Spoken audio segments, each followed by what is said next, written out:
কোনো ছাত্র সংগঠন আমাদের কোনো মন্দিরে যদি তারা সাহায্য করতে যায়, সেই মন্দিরে আমরা পূজা বন্ধ করে দেব, সেই মন্দিরে আমরা পূজা করবো না। বাংলাদেশে এখনো 2 কোটি 2.5 কোটি হিন্দু কিন্তু এখানে আছে। আমরা আন্দোলন জানি, হিন্দু ধর্ম জন্ম হয়েছে যুদ্ধের মধ্যে। আমরা কিন্তু যোদ্ধা, আমরা দুর্বল না, কিন্তু আমরা ভদ্র। আমরা বিশৃঙ্খলা জানি না, কিন্তু আমরা আন্দোলন জানি, আমরা আন্দোলন করতে পারি। যদি এভাবে চলতে থাকে বাংলাদেশ, আমরা রাস্তায় থাকবো। আপনারা জানেন যে কিছুদিন আগে যে আন্দোলনটা হয়েছে, ছাত্র নেতৃত্ব দিয়েছে, কিন্তু সর্বস্তরের জনগণ রাস্তায় ছিল না, এই বিজয় সম্ভব হতো না। রক্ত শুধু ছাত্ররা দেয় নাই, আমাদের ছেলে মেয়েরও দিয়েছে।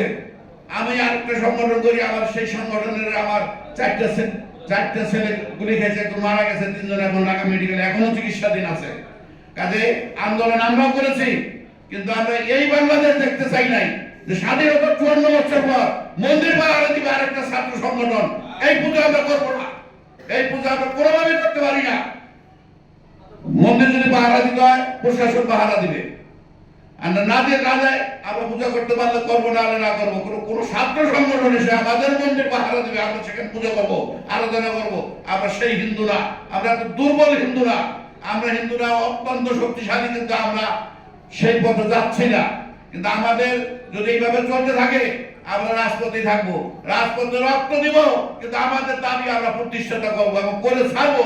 প্রত্যেকটি স্থায়ী অস্থায়ী মন্দিরে নিরাপত্তা কোনো ছাত্র দ্বারা নয়, আইন শৃঙ্খলা বাহিনী দ্বারা করা হয়। কোনো ছাত্র সংগঠন আমাদের কোনো মন্দিরে যদি তারা সাহায্য করতে যায়, সেই মন্দিরে আমরা পূজা বন্ধ করে দেব, সেই মন্দিরে আমরা পূজা করবো না। কোনো ছাত্র সংগঠন দিয়ে আমরা মন্দির পাহারা দিতে চাই না।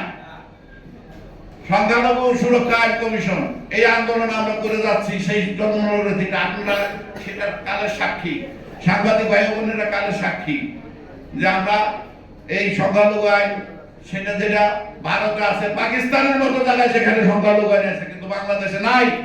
আমাদের সংখ্যালঘু যদি আইন থাকতো আমরা বিচার পাইতাম। আপনারা শুনেছেন, আমাদের মুখপাত্র বলেছে যে শত শত হাজার হাজার ঘটনা ঘটছে, কিন্তু একটা বিচার আজ পর্যন্ত হয় নাই। যদি সংখ্যালঘু আইন থাকতো, সংখ্যালঘু মন্ত্রণালয় থাকতো, বিচার হইতো, তাহলে মানুষ ভয় পাইতো, যেটা করলে হয়তো আবার সাজা হইতে পারে। এখন বিচার নাই, বাইকে আইতে পারলে তো পাগল, 2 দিন পর পাগল হয়ে দেখা।